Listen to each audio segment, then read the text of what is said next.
জিএসটিতে কেন্দ্রীয় সরকারের কোনো কন্ট্রিবিউশন নেই ভাষণ দেওয়া ছাড়া। প্রধানমন্ত্রীকে কটাক্ষ বাংলার মুখ্যমন্ত্রী মমতা বন্দ্যোপাধ্যায়ের। একদিকে যখন প্রধানমন্ত্রী দেশবাসীকে অর্থ সাশ্রয়ের উৎসবের শুভেচ্ছা জানাচ্ছেন, অন্যদিকে তখন দুর্গাপুজোর উদ্বোধনে ব্যস্ত বাংলার মুখ্যমন্ত্রী। কিন্তু শত ব্যস্ততার মাঝেও তার কান এড়িয়ে যায়নি প্রধানমন্ত্রীর কথা।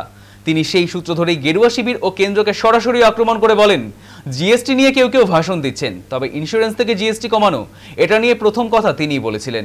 এর জন্য ক্রেডিট রাজ্য সরকারের, আর ভাষণ দিচ্ছে অন্য কেউ। আর দেশ যখন ঐক্যবদ্ধ থাকে না, দেশ ভালো থাকে না, এটা মাথায় রাখতে হবে। আর জিএসটি নিয়ে আজকে কেউ কেউ বড় বড় ভাষণ দিচ্ছেন, আমি একটা কথাই বলি, এই যে ইন্স্যুরেন্সের থেকে টাকা, এই জিএসটি কমানো না থাকা, এটা ফার্স্ট চিঠি আমি লিখি এবং বিভিন্ন সাধারণ ডাক থেকে শুরু করি বিভিন্ন জিনিসের ওপরে, জিরেতে ট্যাক্স, হিরেতে মুক্ত। হিরেতে ট্যাক্স নেই, জিরেতে ট্যাক্স।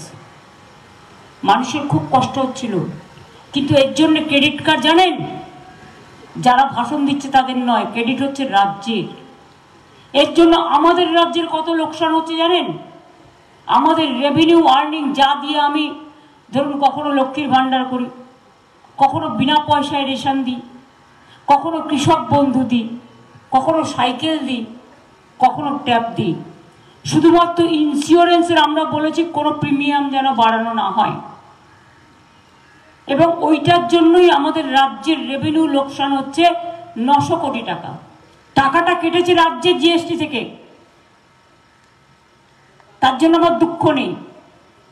সাধারণ মানুষের কাজটা হচ্ছে, এটা আমি খুশি। কিন্তু এর জন্য স্টেটকে কোনো কম্পেনসেশন দেওয়া হয়নি। বিজেপি রাজ্যগুলো তো ওরা ঘুরিয়ে টাকা দেবে, কিন্তু আমাদের তো 100 দিনের কাজ বন্ধ, বাংলার বাড়ি কাজ বন্ধ, রাস্তার কাজ বন্ধ, জলের টাকা বন্ধ, সর্বশিক্ষা অভিযানের টাকা বন্ধ। 156টা কমিটি এসছে, এখানে টিকটিকি দৌড়ালেও ন্যাশনাল কমিশন মুভমেন্ট চলে আসে। আর উত্তরপ্রদেশে কিছু হলে চোখে দেখতে পায় না। আমরা আগে ছোটবেলায় বলতাম না, নেবা হয়েছে। গ্রামগঞ্জে নেবা মানে জন্ডিসকে বলতো গ্রামের লোকেরা, গ্রামীণ চলতি ভাষায়। তো এদের হয়েছে তাই, এরা দেখতে পায় না চোখে।